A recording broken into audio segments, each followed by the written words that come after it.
This is Daniel, your Game Master and Master of Ceremony. This is Tori, and I play Dooley. This is Sorcerer, and I play Ty. This is Becca, and I play Mirgrat. And this is Odyssey, a Babylon 5 story. Welcome aboard.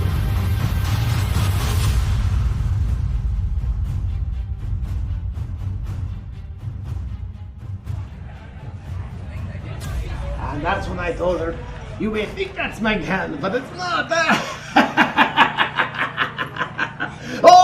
Oh, you've come back. Good. Now, get a seat, have a nice drink, and relax for a bit. And I, your storyteller, Padini Folgio, master storyteller and cinematographer, will tell you of what happened to the Halmori Celestia, a ship that was doomed never to return. But, tell the story again.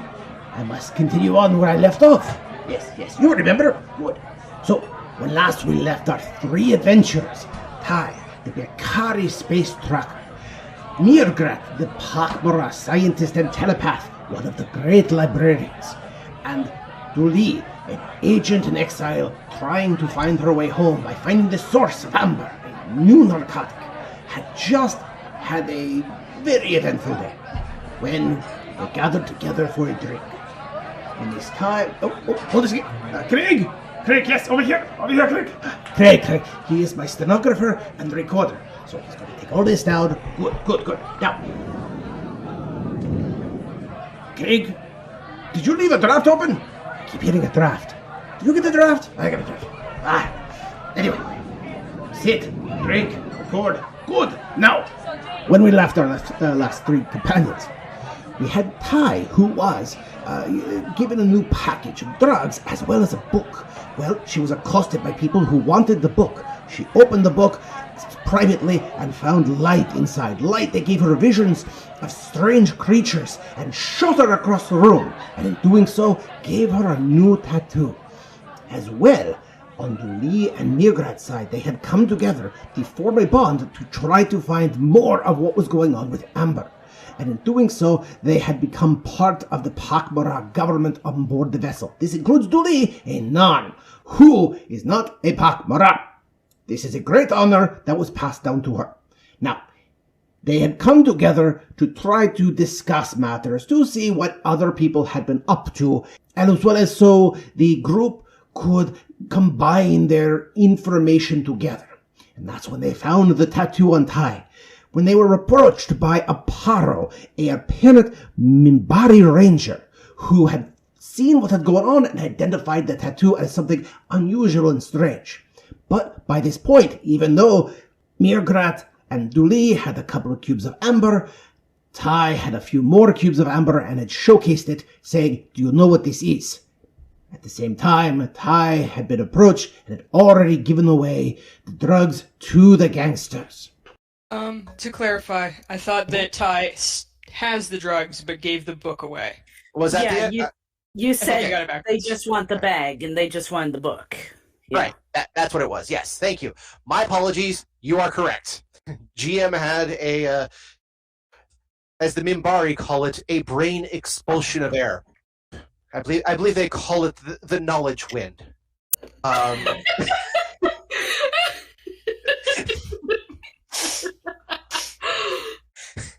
So, anyway, yes, so she still has a case full of drugs. You have 4 cubes of it on your person at the moment, as well as Dooley had 2 cubes, one of which was given to the Pakmora in the hopes they could try to sense out this chemical somewhere amongst the lower decks. Right. So that's where we all left everything. So, can you I know you just said it, but can you? The ranger walked up to the table, and other than the tattoo, what did he say? Well, he was trying to make inquiries about various things regarding basically what's been going on around. He'd heard some rumors about some stuff going on down below, and he just wanted to check in with with the other people who were part of the event, whatever it was that happened in the shuttle. I believe he was asking also about Amber, which Yeah. Mirgana was kind of like refusing to narc about. Mm-hmm. Correct. I'm gonna watch the retreating ranger and just memorize A horn structure? it, just memorize the features so that I could pick them out from a crowd. Okay. I use a little bit of beer and try to wash the tattoo off my hand because that's new and weird, and you never know. Fair enough. Well, you kind of pour, surreptitiously pour some of this very strong beer over to your hand, and when you do so, it burns. I mean, not unlike if you had gotten a tattoo in the last few hours and you just poured alcohol over it. It's gonna hurt a lot. But this is slightly different because it's not just a ow, putting lemon juice in a wound. This is colder. It's closer to putting ice on an open wound and leaving it there for about 2 hours without it going numb. Ow. But also really weird. Is Ty gonna make like any kind of like pain reaction? Or is she just gonna like be real tough and be like? Oh no, she definitely jumps like super hard. Ty is kind of a wimp. Okay. She acts tough, but she's. Sorry, say that again. Oh, sorry, friend Ty. You appear to be in some distress. Perhaps I can examine your wound. I don't know any other doctors. Why not? I kind of like wave my hand in front of Mirgarat's face. So you can see the tattoo. Yeah, I'm gonna take it and start examining it, but while I do, I am gonna say, technically, I'm a scientist. I do not hold a medical degree. Oh, good. Also, considering that this is some other race other than Pakmara, while you do have knowledges of other races as a librarian, this is still a little alien. It's not unlike, yes, you may understand how a coyote eats and a coyote feeds, but doing open coyote surgery is a completely different subject. I could do open coyote surgery, though, because I have the alien anatomy feat, which reduces my medical check to 2. That is true. By 2. And although I don't have enough Brachyri culture ranks to have it negated, but so now I have... is it reduced to 2 or by 2? It's by 2. Okay, so I think the penalty is 4. Is that correct? Book. So, let's see. I had it in my head, and then away it went. So you picked up the feat Alien Anatomy. Here we go. Pages. Help, work with me here. Here we go. That's Alien Empathy. Alien Anatomy. Characters attempting to use the medical skill on a species of alien other than their own suffer a -4 penalty or a -2 penalty if they have 4 ranks in a specific culture. So in your case, you reduce the penalty for making medical checks by 2. So you don't have the medical benefit of having at least 4 ranks of knowledge Brachyri. So you would be at a -2 anyway. I can live with that. Okay. Because I'm still a beast, yeah. I just want to know if it looks like it's infected. Fair enough. 23. That's the thing. There's a little bit of, as you examine, there's a little bit of a sizzle, not unlike when you pour hydrogen peroxide on a wound. But it's just around the outer edges of this tattoo. And it's only like a third of a millimeter thick of white bubble that is coming up. So it doesn't look infected.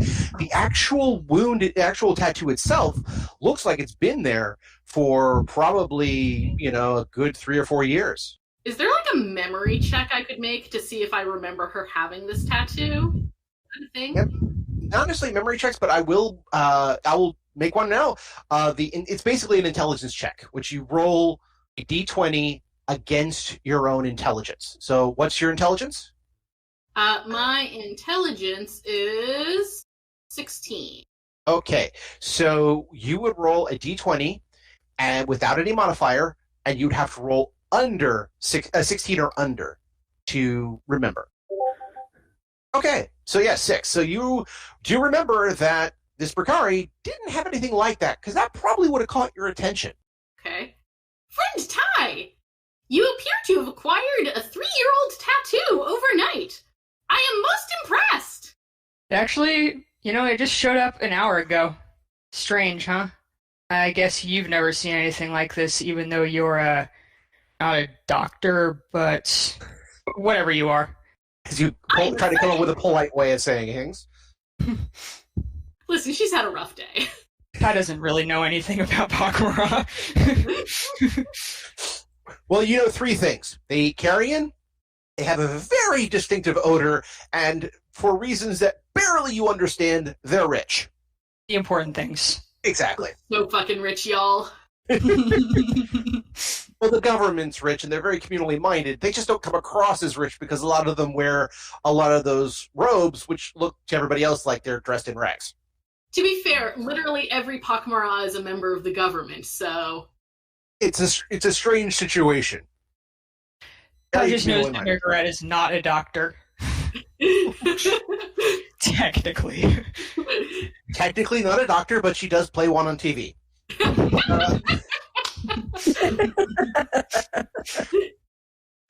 Anyway, don't put alcohol in the tattoo. Got it. Today will apparently be a little bit of a goofy episode, everyone, so just want to warn everybody of that. So you've done the examination, and yes, now that she's mentioned that, you now realize this tattoo you didn't know you had until a few moments ago is apparently 3 years old, judging from scar tissue, damage reclamation, and so forth. My mom's gonna kill me. Guessing your mom does not like you having tattoos. So, Ty, where did you get a small fortune in amber? Well, it is a long story. We have time. I kind of look around and make sure nobody's looking to see if anybody's listening, like that ranger. Give me a spot check. Oh, excuse me. They call it something different now. Give me a notice check. Notice. 1 second. Okay. Is all of these checks is all going to be a D20? Yes, it's D20 plus the total bonus. So let's just say you had you would put 2 ranks into notice. That would then go with your modifier of your wisdom, which would be not the 14, but it would be the modifier, the +2. I don't have any ranks in that because it's not a skill. Okay. Well, I use the far right column. The far right column will be your total, but it is you can use it untrained. It's not a class skill. So in this case, you would just use a D20 plus your wisdom modifier. Okay. Sounds good. Okay, 13. Yeah. Well, you don't notice anybody. That's good. You don't really notice that ranger is around. You think that ranger left after he made the snide comment because he didn't really stick around. And while it is not uncommon to see Minbari on various places trying out various cuisines, Shokar's kill isn't exactly on their top rank.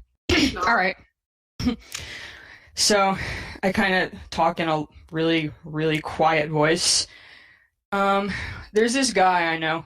His name is Ben. He's a real asshole. Anyway, he offered me 10 grand to keep track of a package for him. I realize this sounds like something you're not supposed to do, but it's 10 grand. And guess what was inside this package when I popped it open to take a look earlier today? It was full of drugs. It was full of drugs. How much? Oh, lots. Quite a lot. 10 grand was not enough money. I didn't actually realize what they were until just now. Thank you for that. If I see Ben again, we're going to have to renegotiate a little bit. Or when I see Ben again. No, if I see Ben again. So this is what I've been sent here to find. To try and determine who is dealing the drugs and where the source is. Well, it's not me. I feel like it probably isn't Benny either. But he had them, so maybe he knows who it is. Anyway, as we negotiated earlier, I will attempt to keep him around if I see him again. It might be hard to call you while I do that at the same time, though. We should probably work out some kind of message. Some kind of way to send a message. Whatever's most convenient for you. Maybe we can buy just like a equivalent of a panic button that you could use. We can take a look. Well, there are ways of readjusting a link for a auto connect, but it's not subtle. Links tend to have a little chirping noise they make are activated. We could send you an email. Well, we can go check out an electronics store and see if there's something that we can do. This is a big enough ship for stores, right? There are some stores that are shopping. Again, it's a lot like going to a casino or a big cruise. There are some shops, a lot of specialty stuff, usually closer to the casino levels. But there are some shops. Also, this is a ship that's designed to be in space transit for a long time. Because, yeah, even the fastest of vessels take a long time to get between point A and point B. Especially if there's no jump gate yet. Yeah. Well, this vessel can apparently make its own jump gate, you think, again, judging from the size. But even then, even in hyperspace, it takes, as I was just watching an episode recently, it took 2 days in the White Star at full throttle to get from Babylon 5 to Earth. And that's on the map, not that far away.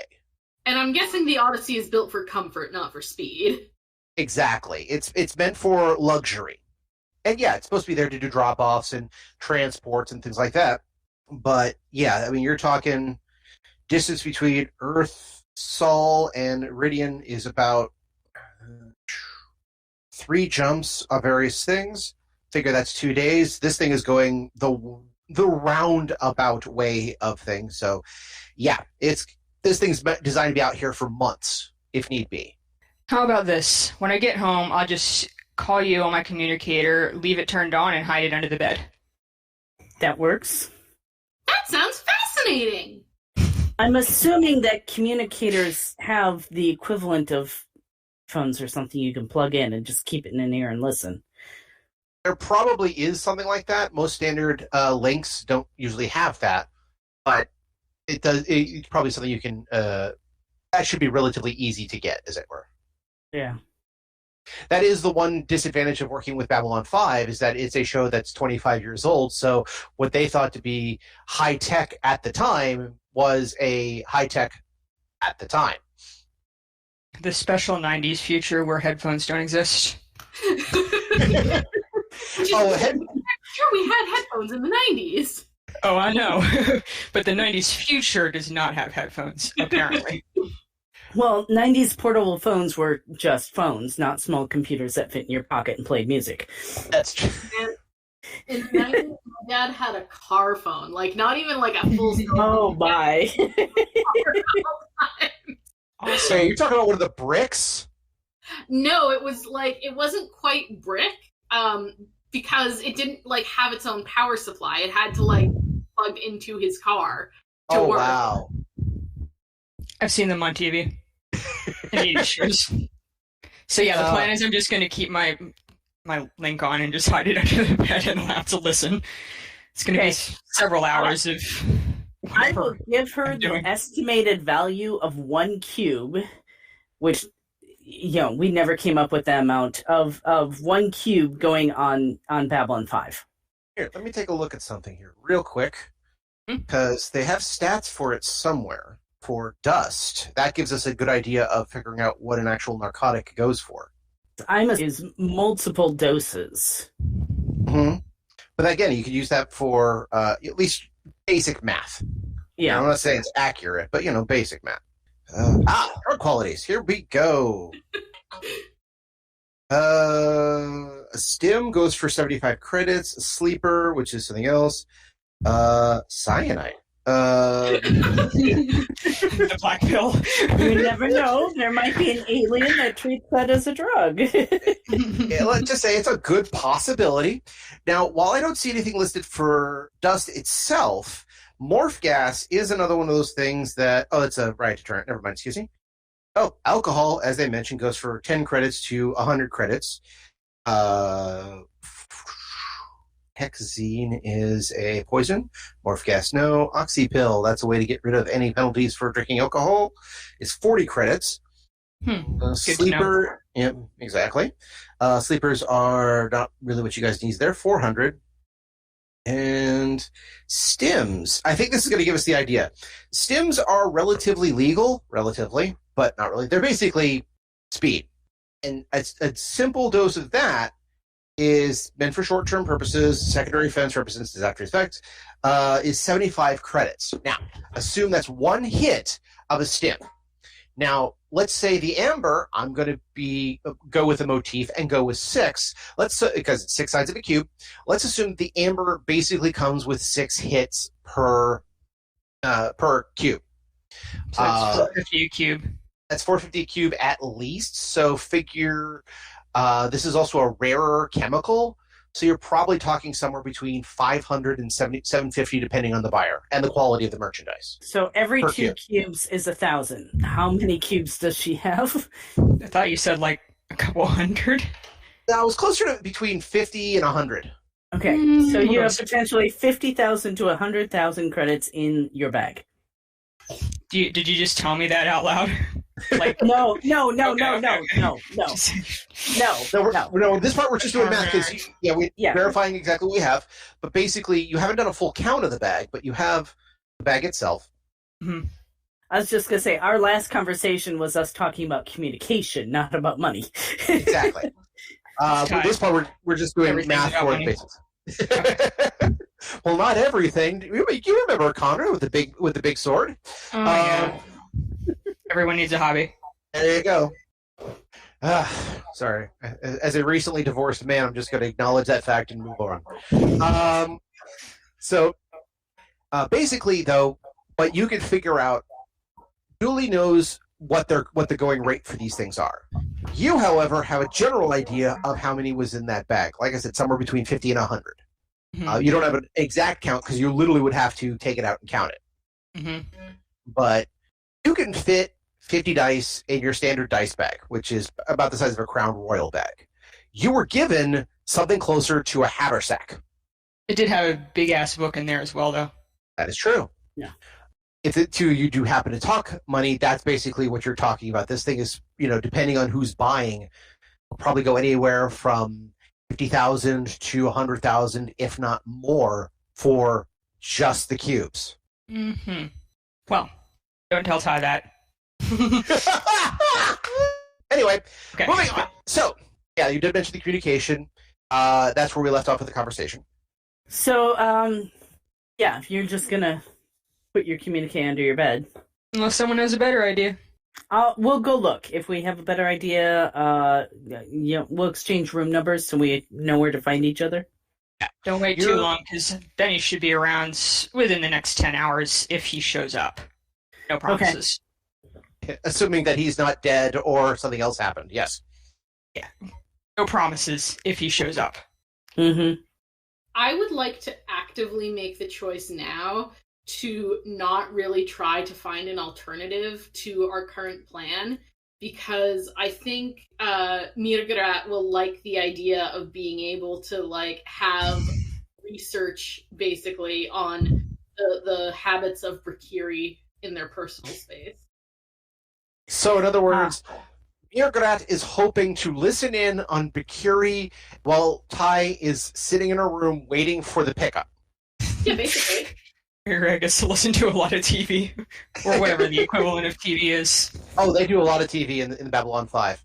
Really good. But this one is actually a little bit different than, say, your Babylon 5, which only had Earth Force channels, which were surprisingly limited.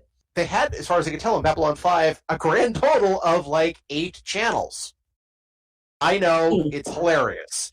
I mean, but how many channels do you actually watch? I mean, on deployment, we would have 5 or 6 channels, and that was in 2009, which was, it was 10 years ago, but still, we only had that many things in the middle of the ocean, and space is a long way away from Earth. So it makes kind of sense. Right. Yeah, but military tends not to use SAT unless they have to.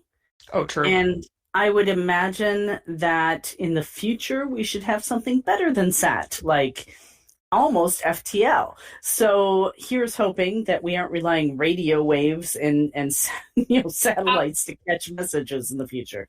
But this is the 90s future. It is the 90s future, and so we're probably still watching Armed Forces Network, all 5 versions of it.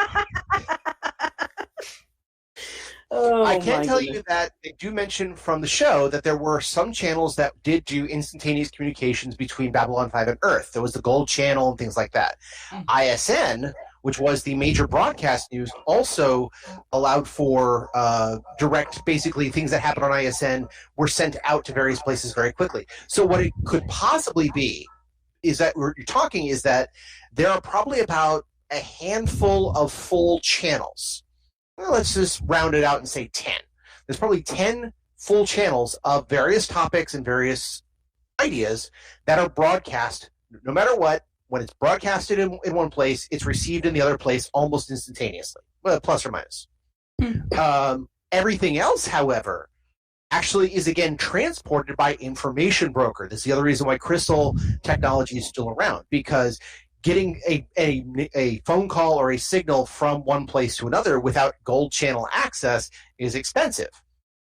So what this means is, believe it or not, correct my logic if I'm wrong, but what does this mean? It means that what is essentially the movie industry has returned. You have people who basically collect videos of one type or another and distribute them through the crystals. So you can't get On Demand or Netflix, but suddenly having a crystal sent to you by ship or by whatever is easily done. Now, if you were on a planet, let's say you were on Earth, you would have the 8 channels that are everywhere, but you would also have plenty of local broadcasting, so you probably get a plethora of channels, but only localized to the area. So not unlike national TV and cable. You know what I mean? Mm-hmm. So what you're saying is in the 90s future, we still have Blockbuster. In the 90s future, you still have Blockbuster and Netflix. Yes. Yeah, because you used to just order DVDs from Netflix and get them mailed to you. Oh, I remember. I vaguely recall this.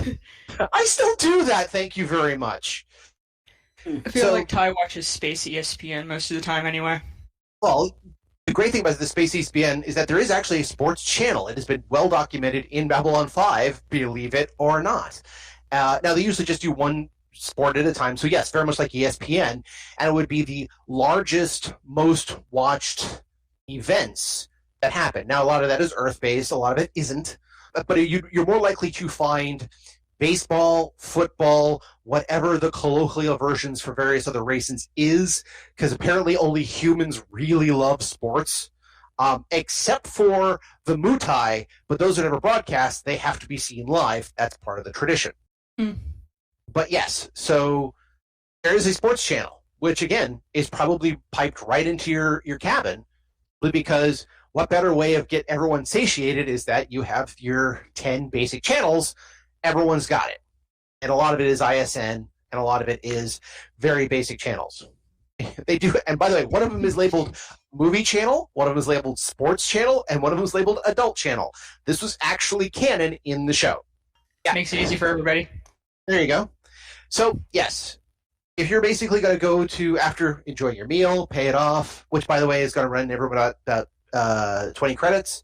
Can I assume that I'm not, I'm because of the Pakmara eating in front of their people thing? Well, it's not the case you would be eating, but if you did have I think we were talking before that fermented drinks might actually... Yeah. Oh, yeah, no, Mira was totally getting their drink on, so 20 credits. Which, by the way, technically means both beer and kombucha would also be a kombucha for the Pakmara, I could see as something of a delicacy in the same way that we treat champagne. Oh, I am certain Mira will get down on some kombucha. Becca fucking hates it, but It's like the one thing I won't drink. Yes, so there's again a little food has been had, some drink has been had. You know, again, averaging 20 apiece. So again, however you guys want to split it, split it. Assuming that Miragrat has less, probably closer to 5, because she's just getting her kombucha on, depending on how much kombucha. Oh no, I'm hearing credits of kombucha. Okay, I'll then, look that up. then it's settled, 20 all around. But the general plan for this now is that Dooley and Miograt are going back to Dooley's apartment, Dooley's cabin, to await Benny, who will meet Ty at Ty's cabin. Correct? Yes, theoretically. All right. How Okay. far are the cabins? Can we get to her cabin at like a 5-minute brisk walk? Brisk walk? No. You guys are the cabins themselves. This is a 4, but you're in the same section. So more like, because you guys are both second class, which is still quite plentiful, because you're talking somewhere in the range of something like 2,500 passengers at least, and that's including a few other sections. I did the math for this once and then completely lost it. But it's not, 250,000 humans and aliens. It is closer to about 50 on a packed day, 50,000. On a small day, 250,000. Sorry, 2,500. But yeah, you guys, this is the inaugural. You're doing some colony review work. The steward section is probably completely filled. The secondary section is probably pretty full too. So let's just say roundabout about 5 to 10,000 passengers on here. That's not including the crew and people who actually work here. So yeah, a lot of people. If it would take us that long to get to Ty's birth from our own, I'd like to suggest that we go to like the commercial area that is closest to the entrance to the birth areas where Ty is, and just like find a bookstore or something to like hang out in until we get the call, or until we overhear on our ongoing call that we should hightail it over. Gotcha. You need a place so you can do the stakeout. That makes sense. Okay. So, let's see here. There's a couple places near the entry berths. I mean, most of it's designed for not necessarily bookshop or even restaurant. The closest you get is a bodega, essentially. It's a quick, you missed your, here's a little snack food, here's some light medication, here is local magazines and things like that. Things you might need while you're in your cabin. Not going out to get anything, just quick and dirty, I need to grab that real quick. Oh, I'm totally going to do the anime thing where I just stand around in the bodega and, like, flip through magazines. You can't give me that gift and expect me not to take it. So, okay, you will get, after a couple of hours, will eventually get, calls from A, this isn't a library, and B, will somebody please take the Pakmara someplace else? But again, for doing basic stakeout, it's not that bad. I mean, you're gonna try to meld in with the people coming in and out of that for a bit, right? Yes. Okay. Okay. So, with everything set in place, Ty's got her link on. It will drain power, but there is, again, you can always either just keep it for linking for power, or you can always just like turn it on once you get the knock on the door. I keep it on the entire time and just plug it in. That seems reasonable. Okay, can do. All right, so you keep it turned on, plugged in. Yeah, so you've got some sports to watch ahead of you. Now, unfortunately, none of it's baseball, which is annoying. They have some fighting things going on. The Earthers call it the Mama, whatever the heck that's about. But it's two people gets into a strange-sized arena and just beat the living heck out of each other. There are apparently rules. You have no idea what they are. Nobody brought up. Involves something along the lines of very tight shorts. Well, that's standard. Very tight shorts. Sometimes knee braces for some of these people, and they are technically wearing gloves for what seems to be protection. Which, as a Bakari, you're like, that's dumb. Well, if there's nothing else on, I guess. You get to watch a human and a Narn beat the living hell out of each other, and then when the bell rings and before judgment has been called, they tend to hug each other, and that's kind of strange. I kind of doze off a little bit. Yep. So Miograt, of course, is perusing all the magazines because this is tasty information. Yes. Now, some of it is, again, news magazines, newspapers, that sort of thing. I'm Newspapers fully reading, like Cosmo or whatever. Sorry, what was that?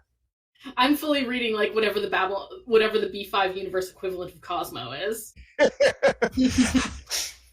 with great topics of what is the Narn regime wearing this season, and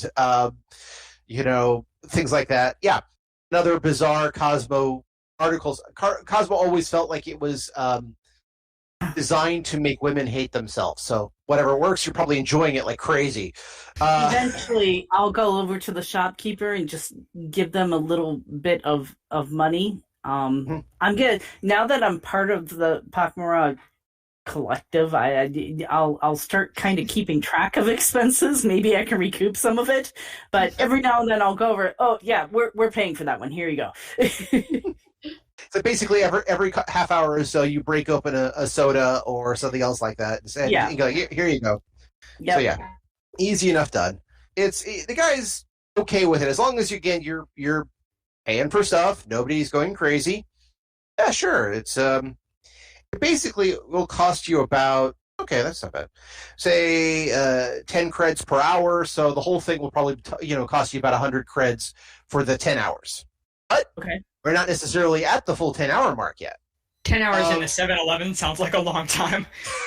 Ask anybody who's ever worked there. Really nice that has like all of the different like areas and stuff.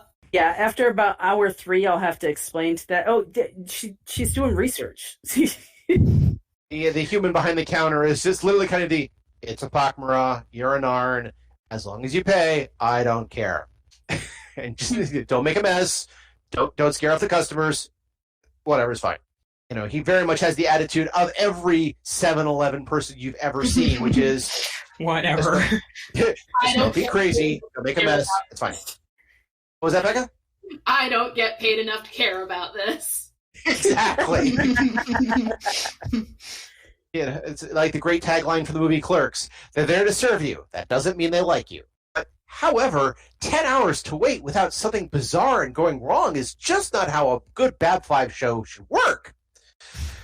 Around hour 4, there is in fact a chime at the door for Ty. I kind of jerk awake because I was passed out on the couch, and go over and use the electronic peephole, I guess, to see who it is. Okay. There's not a full peephole, but there is something you can chime and say, yes, who is it? Right, I do that. He's like, yes, who is it? Chimes back. And suddenly there is singing. And you're fairly certain you hear a lute. Mm-hmm. As the person, very male, on the other side, begins singing a beautiful lullaby love song in a medieval style.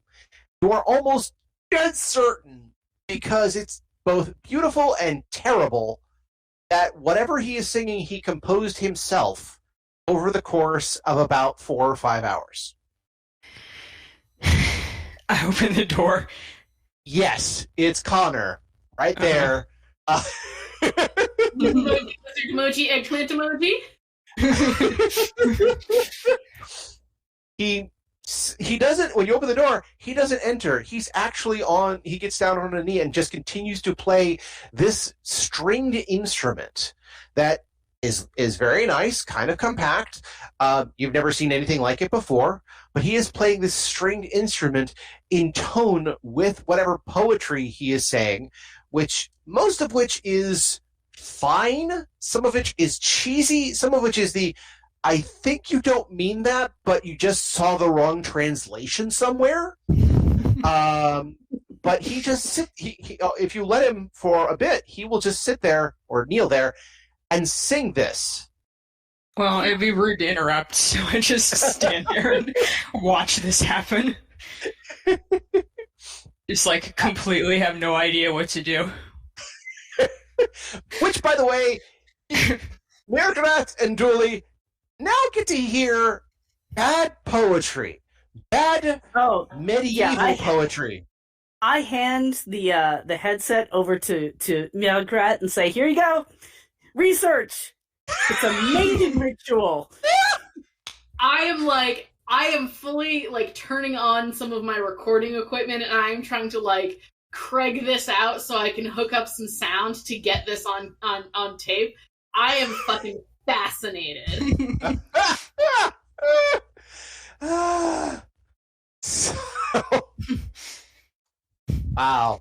Okay, so you're just like cranking. Now you crank it on the speakers, or just like putting the headset directly into a recorder so you can hear, so you can record it, that sort of thing. You're not like, I'm holding the headset I'm holding the headset as close to the recorder as possible and holding them like both up to my ear or whatever the Pakmara equivalent thereof. So you kind of like they get the recording and you hold it up to the ear, and it's a little on the loud side, even for being a little bit further away from the communicator. Duali, you feel someone tapping your shoulder though for a second once this is all cranked up. Okay. Excuse me, but I couldn't help but to overhear. Is that love poetry I hear in the original Narn? Do you turn around? Yeah, I'll turn around. Well, you remember Padini Folgio? Oh, refresh me.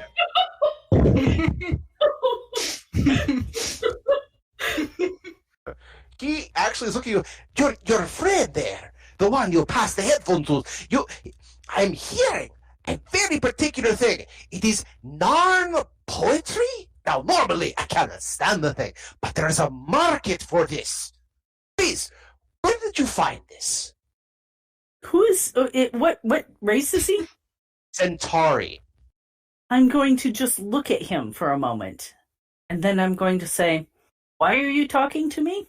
Ah, you're right. I must go to your friend. She has they have the controller. Thank you very much.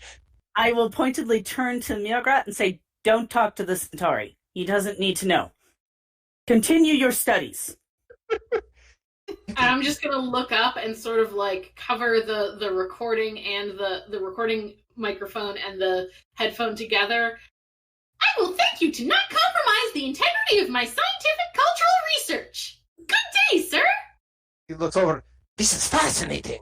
A Narn has a Pakmara under the ownership of. This is fascinating. I must tell the others. Thank you very much. This has been my day. So great. Oh, hold on a second.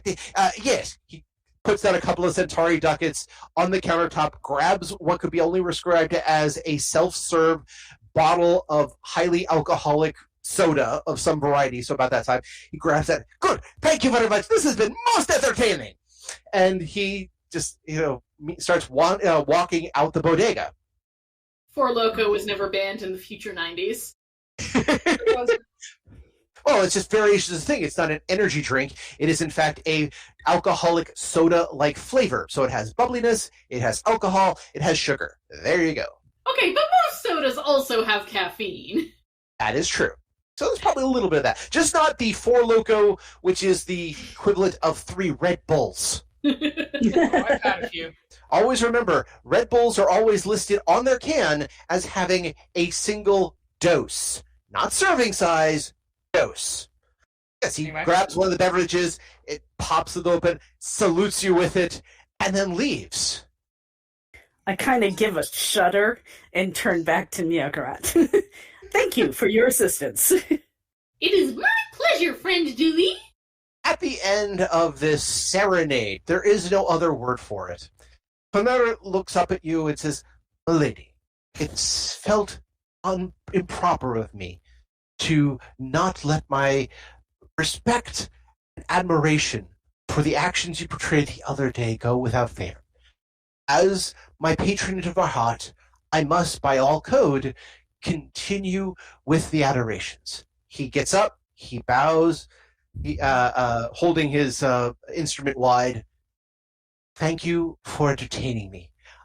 He kind of taps his hands together, bows again, and brings it wide. Until our next meeting, milady. See you later. See you later. And Ty closes the door on him.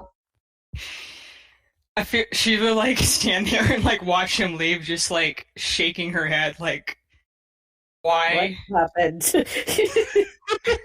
how did I get myself into this? And then shut the door and lock it again. I don't know what happened. I don't know how this happened. Oh dear God! What if I with broadsword? Turns out he's out of his mind. Can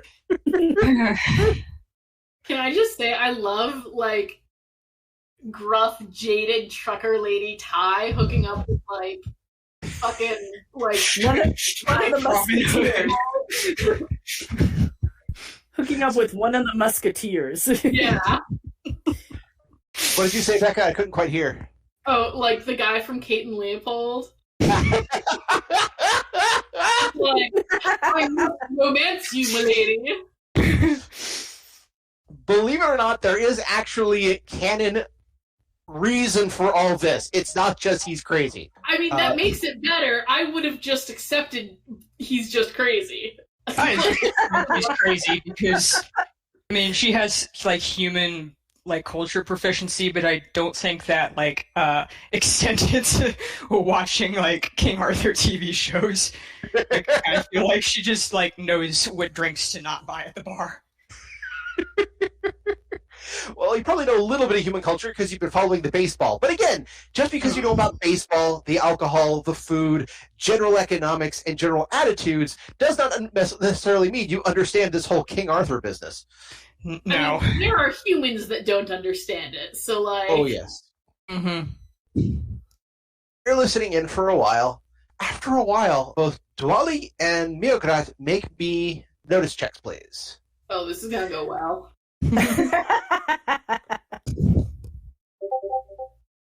Okay. What? Oh my goodness. Oh. I'm obviously still upset over the Centauri talking to me. Yes. But you rolled a 1, which is not necessarily an automatic failure. I like the rule of it, though, but we'll see what goes. But you got a 13 in general. Miograt, where are you?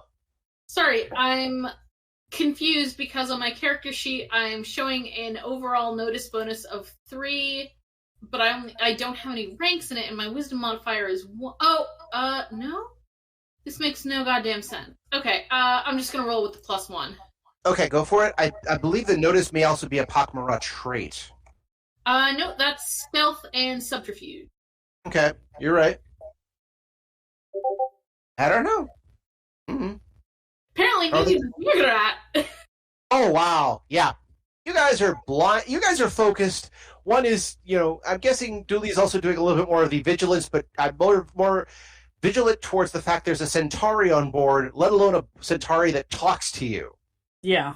Miograt, however, has been fascinated with learning everything she can from listening to this what's going on in Ty's room, which includes a Narn singing romantic ballads badly. I mean, if you wanted anything else to catch my attention, you did the wrong thing. And a whole lot of the space equivalent of NFL Live. Okay, by the time Ty is just watching NFL Live, I think I've gone back to the magazines and I'm now looking at, like, Cat Fancy or something. The care and feeding of your own Trach, which are very interesting creatures, but they are blood drinkers, so, they're tricky. I think I get along with carrion eaters, though. That depends. They are fuzzy, and they do make a pleasant purring noise. They just... They just, however, will, feed upon the blood of what's given to them. After a while, probably actually about 6 hours, so not long after Conner left, you hear another chime at the door. I am not asleep this time, and immediately get up and walk over there and use the voice thing. I have no idea what that thing is called. It's not a doorbell. The intercom, essentially. Intercom, sorry. That was the word I was looking for. I used the intercom, and I'm like, oh, who is it this time? Oh, come on, open the door. It's Benny. I open the door and say, get in here, hurry up. Hey, I'm coming. Oh, look who's pushy you, huh? Because your ex said you were pushy too, but I wasn't going to say anything. Door closes behind him. So, hey, good. He pulls out of his vest, he pulls out a card. It's obviously a credit shit of some type. Wait a sec, Benny. before I take that, I need you to write up a receipt for everything that was in that bag. That way, if you mysteriously lose any of it, you can't blame it on me. Oh, I know that trick. If the bag comes out here, we take a look at stuff. Every single item. Write it down. Bag's in the closet. Go grab it. Okay. It's like, okay. He goes out, finds a pad of some type, starts typing out his lists. Stand, like, in between the door and the rest of the room. Like, basically just right by the door and just stand there and watch this happen. Okay. I'm so sorry you didn't trust me. All I asked you to do was hold on to a bag. What's wrong with you? Benny, it's better if we just don't go into this. Just do what you're doing. I don't want to hang out with you any more than I have to. Aw, I thought we were friends. I got you the baseball game. Mm-hmm. Keep working, buddy. Oh, we're going to play it that way. Going to play that kind of hardball, are we, huh? Keep working, buddy. Make sure you get all of them. He looks over and says, what is this about? What is this about, really? What do you think it's about? I want that receipt. I don't trust you, Benny. You know, you could take whatever that is to whoever you're giving it to, and it could have everything in it, or, for all I know, you're going to take some of whatever that is, some of those several hundred things in that bag, pocket them yourself, and your clients will think that I'm the one who did it. You're looking for a way. Oh, come on, man. What, you think this is how it's going to be that way? Yes, that is how I think it's going to be. Fine. By the way, I need you to give me a diplomacy check. I believe that one is there for this. Mm-hmm. Yep, I see it. One sec. You put a lot in diplomacy. Pick the two things. I knew Ty was going to be telling a lot of lies and probably making people mad, so I tried to pick the two things that would help her not get killed since she has 6th strength. Just 6. Just 6? Oh, wow. Yeah. Don't lift anything. Don't get hurt. Mm-hmm. I did the whole diplomacy. He goes, all right. He says, something's up here. By the way, yes, this is Dooley and Mio Karatu hearing this too, by the way. It's all right. Something's up here. That means we're heading that way. Oh, yeah. As soon as Ty said the word Benny, I, dropped the magazine and started hustling out the door. Which also meant that Dooley had to go, hold on a second.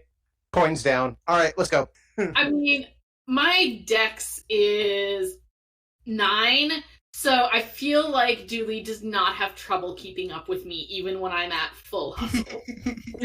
No. I can probably actually turn around, throw some credits at the store owner, scoop up the magazine, and still keep up with you. So, okay. But yeah. Well, you're all hearing this kind of like, gotta go. Benny's like, okay. So, let's understand what we're doing here. Just so we both know. You're asking me to make sure that what I put down, whatever it is the client is asking for, doesn't even matter what the client's for. I asked you to hold something for me. That's it. Just hold. Now you want to know what's in it in exact quantities. You know what that sounds like? You know what that sounds like to me? It sounds like you're trying to hustle me out of something. I roll my eyes at him really hard. No, Benny, I want a receipt of the things in the bag. It's just easier if you just do it instead of arguing about this. We could do this all day, but I assume you at least have somewhere else to be. I sure don't. Kind of crosses his legs. By the way, you did lose the contest for the diplomacy, so he's kind of a little annoyed. No, that's not how it's gonna run. See this? He holds up his card. You want it? You give me the bag. I leave. We done. That's it. Anything else that happens? Trust me. If something is, say, missing, the only person who has got this bag is you. I had it. I gave it to you. You gave it to me. What's going to happen when I leave? I'm going to check the bag. Why? Because I want to make sure the client's getting what they need. So you're telling me somebody else may have gotten this bag? I want to know right now. When did I say that, Benny? You're asking for what's in it. You want to make sure that when I give it to the client, that what's in it is still in it. So guess what? If you're worried about that, that means I have to be worried about what I'm getting back from you. This is not going well, and this is not how I do business. I know exactly how you do business, Ben. Make the receipt. I just stand there I'm not scared of Ben. I'm obviously not scared of Ben. I'm also getting a little annoyed myself now. Mm-hmm. The TV is still on. Yeah, exactly. Hold on a second. Now I've got to throw a couple of cards out. By the way, you are basically saying, for lack of a better term, I would like a receipt for these 200 kilos of cocaine. Please list them in detail as to exactly how much illegal substances you are giving me. Yeah, that's exactly what I'm saying. I don't think in theory probably have too many illegal substances, so this doesn't, like, asking for a receipt for the drug deal doesn't bother me especially. I feel like asking for a receipt is just what you do. Is this illegal yet, though? It's a relatively new drug. It's kind of like when ecstasy first came out, it wasn't technically illegal yet. No, but it may not be technically illegal yet, but if it's a mysterious substance that has gotten people like you to investigate it for a while and is traveling in the underground rivulets, there's not like amber being sold over the counter. It's still one of those illicit substances. It may not be fully illegal, but it's still not something that has a legal status one way or the other, which leads it into gray area. So again, Ty is asking for an itemized receipt of cocaine. To be clear, she doesn't really care about the receipt. She's just trying to keep Benny hanging around doing this nonsense task or arguing about it until Mirgarath and Dooley eventually slowly show up. Okay, I'm going to need a bluff check on that one because that's more of what you're doing. I thought that was obvious, but I should maybe explain that. That's what she's trying to do. Okay, thank you. I just want to make sure about that. Yep, all right. Sometimes the GM has to be informed of the mental processes behind the eyes. I will let you know next time. No worries. All good. You made it clear this time, and I appreciate that, and we'll work from there. Oh, space between the rolls. Yeah. Third time's the charm. Y'all should see me try to code. It's exactly like this. It's one of the reasons I don't pick up HTML. I mean, that's what all coding is like. Yeah, it's just me typing in different things until it eventually works. There we go. That's why you copy and paste. Mm-hmm. Okay. All right. So you're getting him into an argument just to hold him there. And that's the bluff. It's not so much you're interested in the actual receipt. He just starts getting into it. He gets more and more agitated. It's like, come on, what do you want from me? Don't you trust me? They're this. And you're like, come on, Betty, this is how we do business. This is how. Come on, I need this. Just make the receipt. Yeah. And yes, with a difference of 24 to 16, you basically keep him stalled for a few minutes until he eventually starts talking. Hey, I need this for my associates. I need to make sure this deal goes down because otherwise this doesn't go well, and I need to get this taken care of. So, and he starts, again, not bluffing or arguing. He's now getting to the threatening stage of things as the time starts scrolling down. Just for knowledge sake, what is the base movement speed of our Pakmara and our Narn? I'm assuming the Narn is 30. I believe so. Okay. 30. 30. And 20. 20, yes. So yeah, you're a little slower on the gun, so Diwali could run there like boom, boom, boom, and be there in about 7 minutes. It takes a little bit longer. Pick me up. You probably weigh more than she does. Yeah, I have a negative to my strength. I'm not picking up anything heavy. But on the way, I'm going to explain to you. Now, we're just going to follow him. We're going to watch him. We're not interfering. We're just observing, which I know you're really good at. So when we're not going to go right up to the door. We're going to stand down the hallway and talk about the magazine. This is doable. Great. I have many fashion tips for you based on my most recent research. Julie looks down there and says, "Oh, goody. I can't wait." Wild Ty, you're continually just basically putting him into argument left, right, and center. I'm still stonewalling him because I have no idea that this was the plan, and Ty would assume that they were going to, like, come in and, like, interrogate this guy, so... This is where it definitely is going to get more interesting. While Benny and you are arguing about he wants the bag, oh, Benny, I need the receipt, I do this is how I do business. Well, that's not how I do business, back and forth. Dolly and Mirgrat are Russian there. Benny is getting more and more agitated. He's getting more and more frustrated as you basically are just trying to stall him for 10 minutes. Which, again, when you're trying to stall somebody, can be an infinity amount of time. Mm-hmm. Eventually, at one point, Benny... Let's do a quick roll here. Benny just kind of says, "Hi, I thought you were better than this. I thought you were professional. But if this is how you want to play it, this is how we play it. Fine."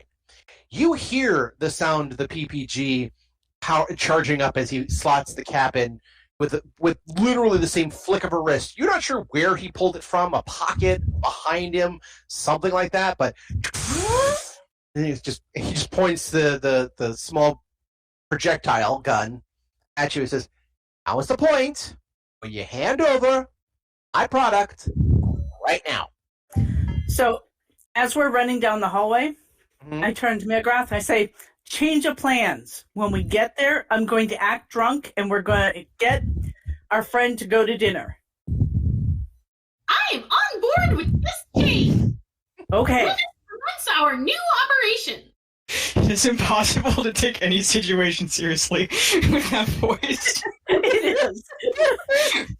But I imagine Julie's gotten a little used to it, so let me know when we're there.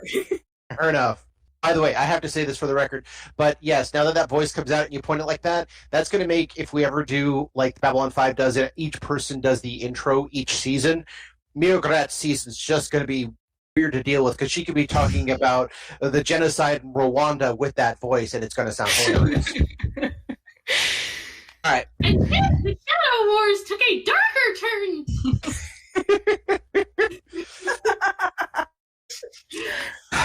Actually, also in true cinematic fashion, that means somewhere along the way, your translator is going to get broken. And a new translation, after you've had a major change of character, something bad or good, probably bad, has happened to you, and your translator will change to something else to reflect your internal turmoil. No. So there's, you guys rushing. We're going to try this. Benny's got his gun out on you, and he says, "In my bag, right now, business complete and done. You hear me?" I give him the bag. I take my time, but I give him the bag. He says, "Happy to do business with you." He even says, "And look, guess what?" He takes the cred shit that he had before. He literally tosses at you like an expert card flinger. He just kind of thumps against your chest and drops to the ground. He says, "Pleasure doing business." He kind of opens the door behind him with his elbow. Hits the switch, opens up. Literally, it's interesting to watch, because the second his back is out of the door, he has, with his thumb, popped the cap out, slid the PPG inside his vest somewhere, and it looks like it's just the whole thing So by the time he's actually in the hall, all he's done is put his hand, all anybody can see is that he's put his hand in his shirt pocket and taken it out, and that's it. At this point, because I believe in cinematics, Wally and Miograt come around. You see your friend's cabin, and out walks this other guy who just doesn't even go in your direction, just takes 2 steps back behind him and then pivots and starts walking the other direction, whistling slightly. And the door's still open, right? The door's still open until he moves away. Then the door will start to close. I'm kind of, you can see me through the door, and I spot them and point at him a couple times, and then let the door shut. Okay, I give her the thumbs up. Okay. Yeah, I'm gonna do the most obvious, if I had a nose, tapping the side of my nose gesture, but I don't. It probably looks weird. Actually, what probably the equivalent therein is something to the effect of 2 fingers, probably the pinky and the index finger, scratching under both eyes in a similar motion. Actually, no, I'm gonna surreptitiously tug on one of my pseudopods. There you go. However, I will need a notice check from both Diwali and Miograt. Oh, that's gonna go well.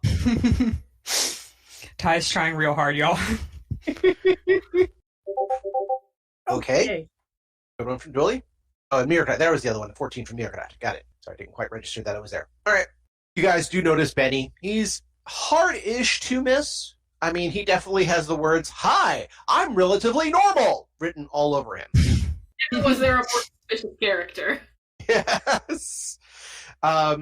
But he stops whistling after a little bit, lugs the haversack over his shoulder.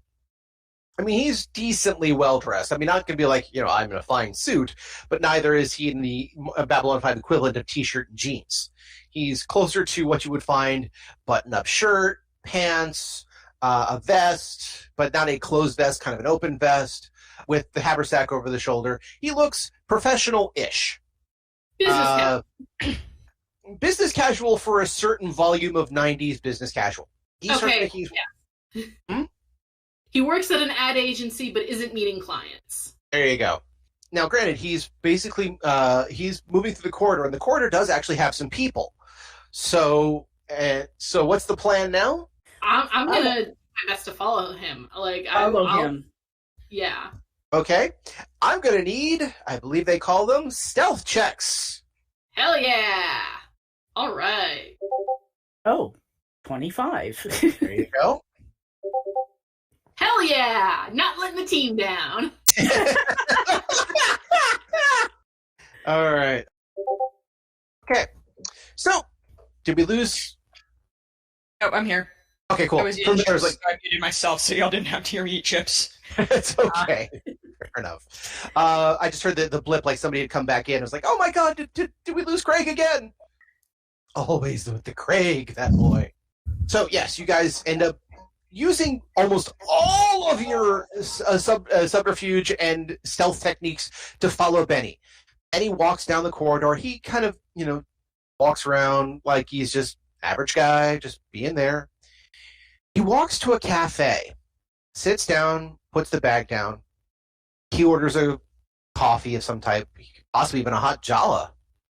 Comes out as that weird bluish something like that. And the coffee is never fresh coffee. It's always the highly synthetic Folgers crystals of coffee. So Folgers crystals. Yep, Folgers crystals indeed. Well, they do mention in the show how hard it is to get even a farm fresh egg or bacon out to the Bab 5 show. And they say that it takes, anywhere between 3 to 5 or longer days or weeks to get from Earth to there. And all I kept thinking is, I have eggs in my fridge right now that have lasted 6 months, and they're perfectly fine. Yeah, so, eggs can last 6 weeks. Yeah. So again, I'm trying to figure out the mathematics and how they do things, but they mentioned in the show there's a lot of basically Insta coffee and things like that. The Jala, which is a little different because it's Centauri, but that's Centauri. So, I figured it was because it's more convenient to ship powdered eggs than fresh eggs, space-wise, physically, physical space packing-wise, but maybe. Yeah, you have a point there. It's a good possibility. Yeah. And they don't break. That's true. Yeah, so he's there, he's in the cafe. He's actually approached by a couple of people every now and then, one of which is a very well-dressed gentleman with a slight pendant on his neck. He kind of bends down, he whispers something to the guy. Now that he's in the cafe, what do you guys do? Does this cafe serve kombucha? It probably has a selection for Pakmara-related drinks of one variety or another, but probably kombucha there, I suspect. Yeah, I'm gonna get kombucha or fermented mare's milk or something, and I'm gonna just try and get a table close-ish to him, and I think I'm gonna just take out the stack of magazines that Dudine bought for me and start going over them with her. I look extremely pained and uncomfortable, but I will order a drink and occasionally make comments, which usually either consists of, well, that's interesting, or no way am I ever wearing that. All right, so I will also again need another stealth check from you guys, as he sits there and waits for a while, and he just wants to make sure, just so that you can see him without looking like you're looking at him. Mm-hmm. I'm sorry, that was spot? What was that? Stealth. Stealth. Okay, so another stealth. Okay. There we go. Okay. Not so good. Not so good. All right. Also, I'll need a couple of notices from both of you. By the way, while that's happening, Ty, hold on a second. Ty, what are you doing during all this situation? Probably sitting there, sort of watching TV, sort of thinking about how Benny pulled a gun on me. Mm-hmm. And stewing. I feel like that would make me mad. Okay. All right, so you're gonna let the compatriots try to do the legwork, as it were. I mean, Ty doesn't really know what's going on. She was just kind of paid to help them out real quick, so I don't think she would follow them necessarily. Okay. All right, Ty. For purposes of drama, I'm gonna need a will save. Oh, okay. 14. Okay.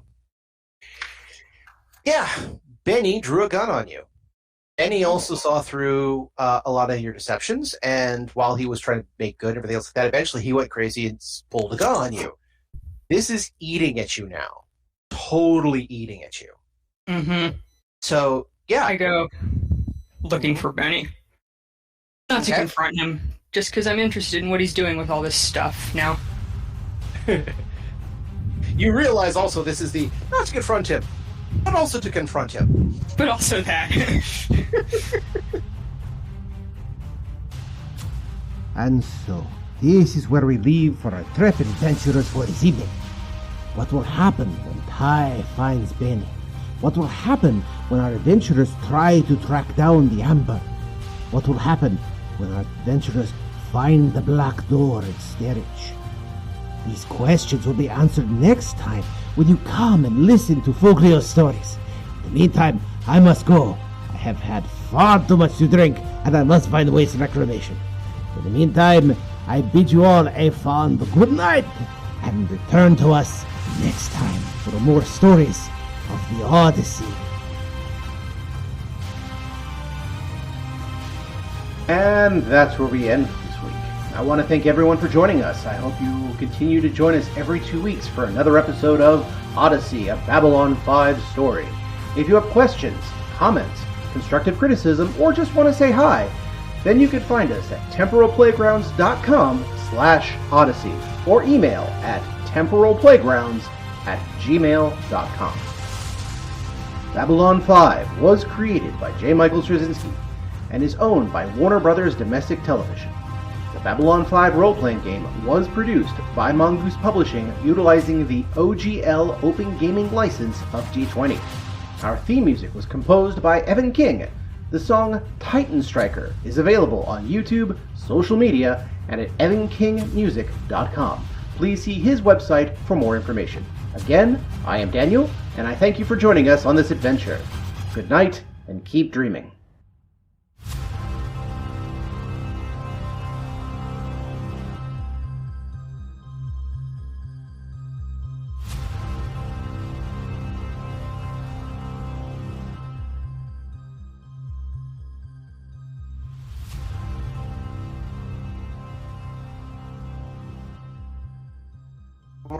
Now recording.